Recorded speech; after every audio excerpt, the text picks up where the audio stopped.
Ya o ke mga ko se mako awang ole leile. Kai e koe o afioga faaaloaloga ma. Ma i ole aiga.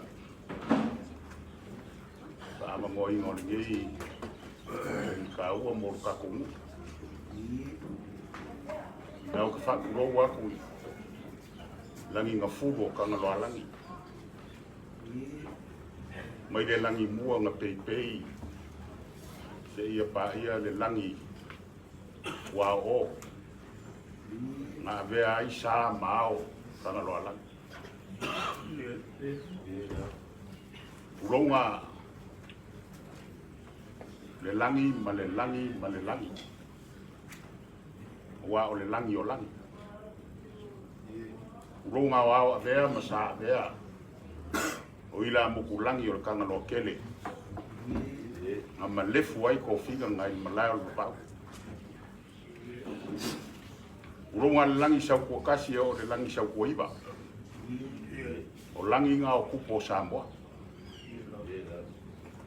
Uronga le langi sau kua se fu.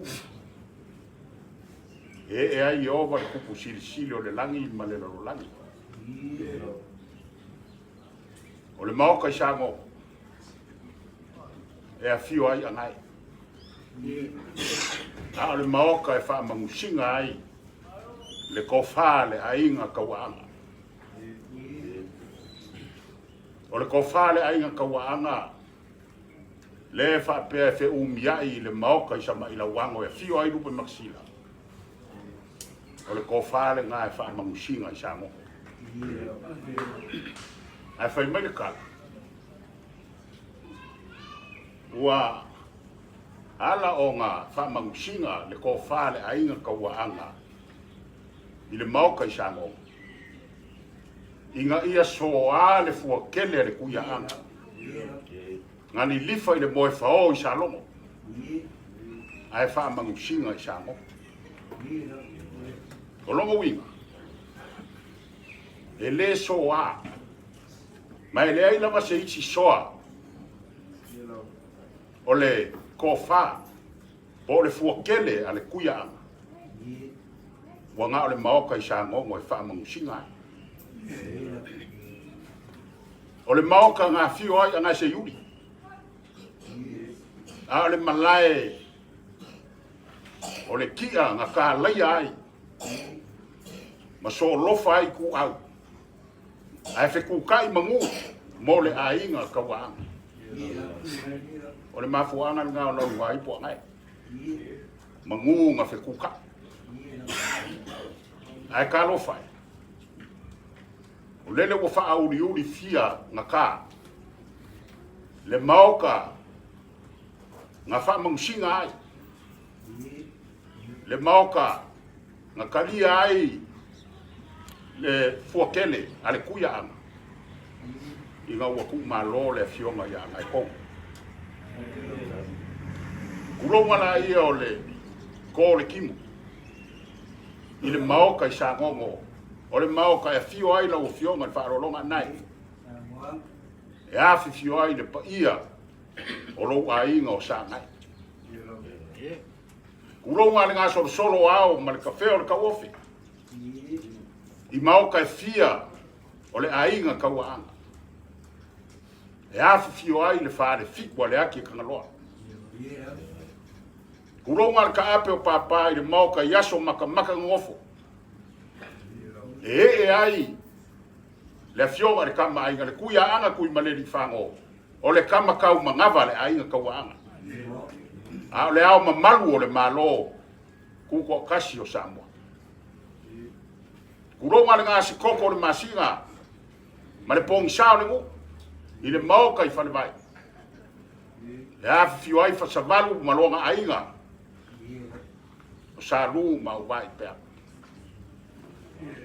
Kuronga le ponga kia o le malai fongo i kua maunga. E alalaka i ai le mamalu i a whale la kai o ngangalu e wha. Ka ngaka o le babau le kula o sa longo ma vai o le ngofo fia.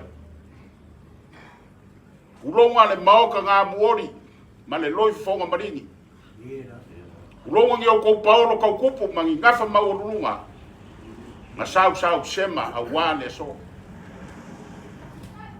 wale ku ngoi fai wala ku le ku ngoi fai wala ai nga kawang I ku waso fa penge ai sia le anga wasua ma veu le ka ngafa le oki yo ko fa le pa mo maku fa ko wala ngi vale ka waiga pu ngefu masiri anga ole ku wa ko le fa ka senga o kupu mani isiri o Samoa wa fa malai lo inga kupo sama la o aisa o ngole maliu male oki ai pela e o se kukuma nga mo fa kasi se ko fa inga o se mangaku inge ai le o le pule ku malele le ku so fua wa mafua wa o ia nga ke faki ka ale le ngiu ai so kia le pop e la inga le u ai so kia le au makao e ko le la moele e ka loko le moe I le finga ngalo fai ko kasi o le so malaka ko fisanga ina le wa ku ua le malo e le fionga ya ngai ko de o ki kilo aku alta anai ton o lo moinga o le toina o le kalisi o le fionga ya ngai ko ya si le fionga malaka ko umi foi kausanga o ngofo ina loa o kau de lea I lo mako ku I lo I fui o se kamali e anga malu o se kamali e amio maulalo e loko maulalo yo o se kamali fo e loko kele e kau ku le lei se kamali e loko mau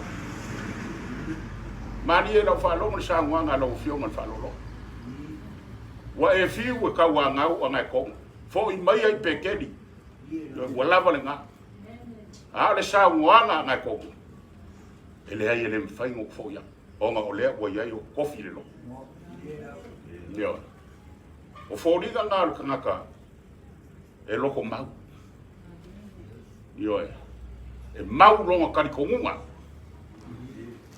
e ka muri anga ko ngu ile ko fafo ile ko ingol ka ko ngu ya so ia e fai mai ko inga ole ba ole ai ka wanga ao inga se ai fao e se fao a yo e fa pengar ko inga ka ne amu ia ngai ko wala o mai lo makai o lo ia fa pe o fai ai aka ko ya ele lo pe wala o mai ga ngeru ka ko makai au kako kape o kako sao o le ho nga fo ile o ku malo nga ko da ko ke manga ku nga ku wai ku ranga ia o fa pe I ka ko male ku ya wanga pe o le mele o fa kala ge ya nga kai o mako mai yo le si kanga ka o nga o le mu oki alu se oli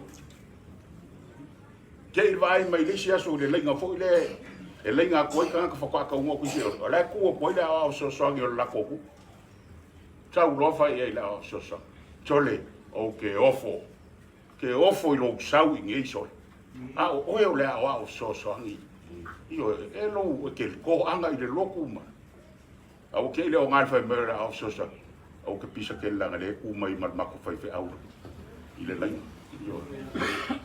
yo o le lu ile mo ka ko lu ile mo kako yo e ba ai po fe le lenga ke anga I ai pe abala au mai le kua ile po anga ngi ya fa mai sem fa ma fa le kua fa mai sem fa ma fa le nga paia nga fa va nga nguki moyo tina ya fa mana ya fa pele ngo fa nga yuso mo po fa fingo nga ko ola ko fa ngau la wo fionga fa lo longa male aiga o sa ngai ia marka ko fa ma fa inga le ku ko fi ngalo fa ba ia ongole aminga le ku ile sunga to ina lo ka ko ma lo ka ko uso ya ngai ko manguia la malanga ngai ko fa manguia le kua ila ufionga fa lo longa male aingo sa ngai manguia le ngai yaso soifua